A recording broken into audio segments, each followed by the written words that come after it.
Woo! Well, welcome to the Week 10 video.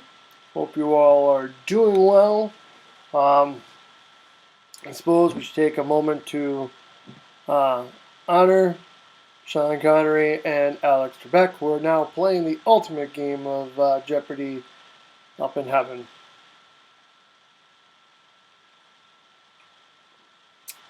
Um, so the week's not officially done. I will put that out there. So if this goes south and turns, it'll be just like election day, as I come out with my fake belt and declare myself a fake champion and declare myself a win over Adam. And when we talk about statistics, if it comes back and bites me in the ass, well, we'll just have to rewind the videotape and pinpoint this moment in time at the time that I lost the season. So, big wins for Eric, JB, Kara, and even Meredith, who found a way to hold off elimination for just one more week. But that's not the worst thing, right? You keep going, keep playing meaningful games. You never know what could happen. All you got to do is just get into the 6th seed, and anything else is possible. Flip side of it, rough losses for Bob, Sam B, Dana, Dana, if you would have played Josh Allen, would have put up 55 points and would have easily won there. And then Katie, you're all going the wrong way. Week 9, now there's only 4 weeks left, so you got to start positioning. No more trades. We didn't really have that many trades to begin with, but now you're gonna have to waiver wire it and see where you go from there to really win it. So, Jets scored, so it's 27-17. Let's refresh the scoreboard here. Yeah, I'm still projected to win. Took a calculated risk. I needed points. I know the theory is, the free tips is, if you've won and a defense is playing, just bench the defense because there's a good chance you can get negative points. So part of me was like, well, just bench the defense, take the win, and move on. Being 4-5, or 4-4, I need points. I'm not in the good standings of points, so every little point can help me. So hopefully here I still manage to get the 2 points I'm projected. Like I said, I wish I got more, but apparently New England's defense can't get a sack or an interception to save their life when they're playing me. So enough of the self-pity. Let's get into the Week 9 review. Here's the Week 9 review. JB gets a much-needed win over Adam.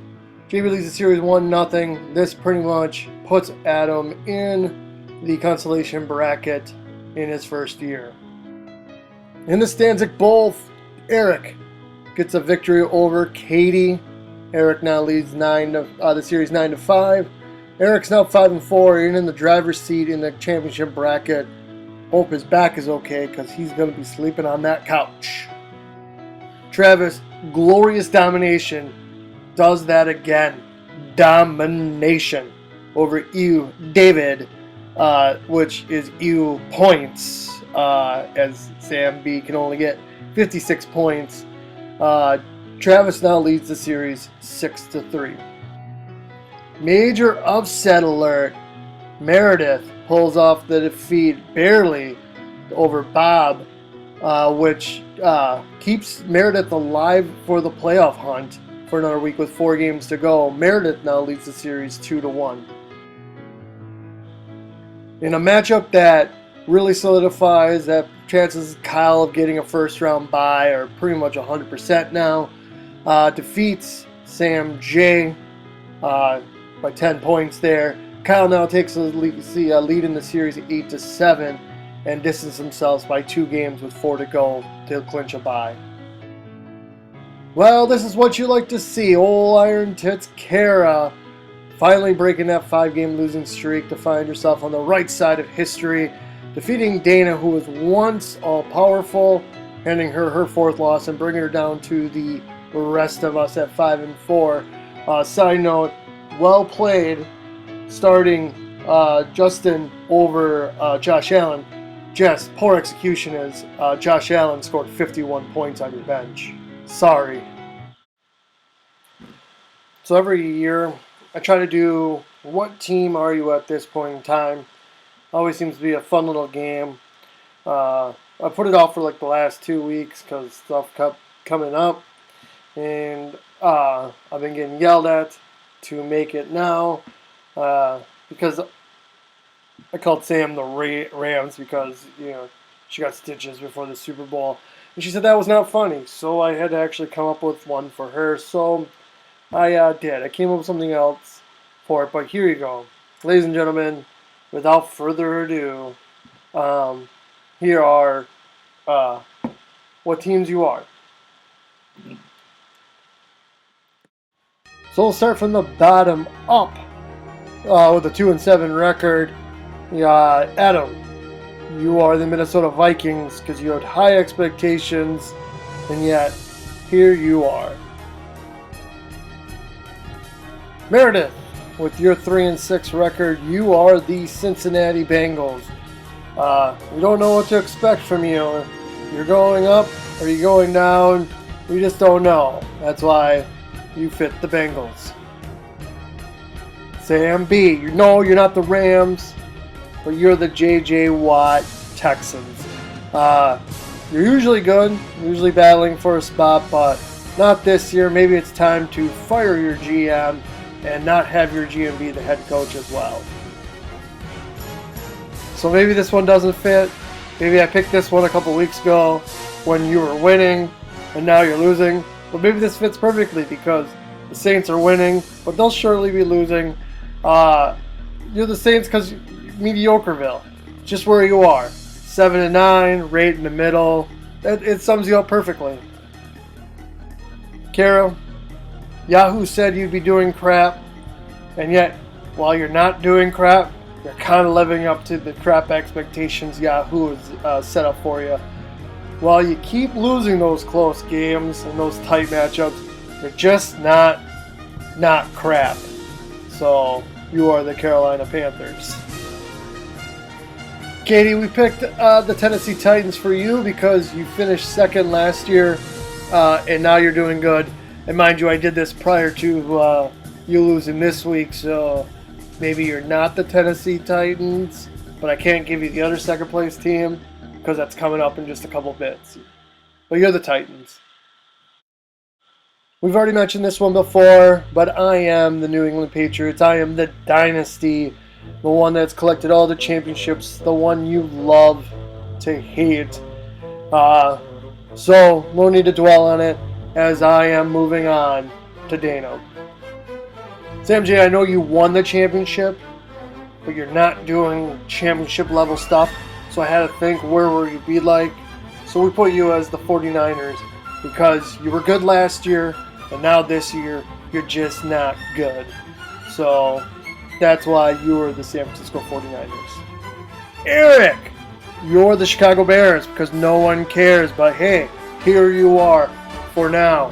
Hey, you have a 5-4 record. Hey, the Bears have a 5-4 record. Huh? Right? So that's why you're the Chicago Bears. This one almost fits all too perfectly, even with the loss. Dana, you are the Tampa Bay Buccaneers. You were steamrolling teams like crazy, non-stop. And all of a sudden, for some reason, you didn't play Josh Allen, and you took a big loss there. So, welcome to Tampa Bay Gronkaneers.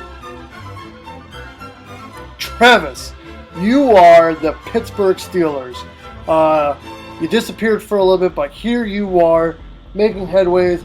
Some of the best records you've probably ever had, right? So, see how long you can keep this going. Travis, Steelers. Well, maybe not so fitting because they lost in such a dramatic way, but you won in a dramatic way, Kyle. So you are the Seattle Seahawks. as you're 7-2, they're 6-2, right? It all fits along. I could have put the Kansas City Chiefs, but nah, I'm giving you the Seattle Seahawks. Well, I hope you enjoyed that segment. I think I did. If you don't, you can go ahead and go to this website right here and complain. So, but without further ado, let's get into Week 10 crunch time. No more time for goofing around. It's win or go home time here in the league. It's time for the ever crucial Week 10 preview. 6th place hanging with Mr. Epstein in a very, very big battle with number 3 Overreal Snakes. Dana leads the series 3-1, but it's a must-win when you're looking at two 5-4 teams going at it this late in the season. Football Jesus going against Quarantine. This series is tied, obviously, as this being Adam's first year in the league. Adam might need to do something about his team, as it's only projected to get 43 points. So this could be a very easy win for Eric, give him one step closer. These are the times you like to see those easy victories as you get to those 6 wins. A very special matchup this is. Let's start with it. Number 2, Glorious Domination, 6-3 going against 7th place. You had one job. Katie, you lead this series 6-5. It's very important you get this win. You know, it's a tough competition to go against Travis, who's been dominating on his way. Also, Travis, this would be the 100th victory of the league. No other person is at 100, so you'd be the first one there. So that's a very big accomplishment. But something to be worried about is that Kyle is at 98 wins. So, you know, depending on his matchups go, you may not have too many shots at being the first to 100, but a very big week. Something to watch for Travis. 10th place, David, 4-5 going against 9th place, Tell That the Ganji Club, who's also 4-5. Sam B leads this series 7-2. It's another important matchup to watch because someone's obviously going to get a win here to move to 5-5, which is much better than the person that's going to lose that's going to go to 4-6. So, as we talk about 4 games left, these are one of those games where it's a must-win for both competitors. First place, What Doesn't Hurt at 7-2 going against 11th place, Staff Infection, who's 3-6. Kyle leads the series 1-0. Meredith, there is no harder path to keeping yourself alive in the playoffs than going against the number 1 team in Week 10 when you have no room for air. On top of that, already looking to be doubled up on. If Kyle wins this, pretty much solidifies the first round bye and knocking Meredith into the consolation bracket with Adam. Number 5, Alfredo's Pizza Cafe at 5-4 going against 8th seed, Old Iron Tits, who's now 4-5. Kara leads this series 8-5. Again, can't stress enough. I guess I'm going to keep saying it, right? This is, warning, election alert, but no. It's a must-win for Kara. It's a must-win for Sam J. Someone's got to get this victory because you got to keep yourself building momentum to get to 7. So there is the video for this week.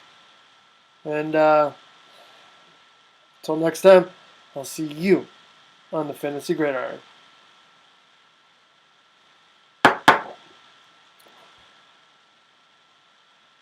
Ugh.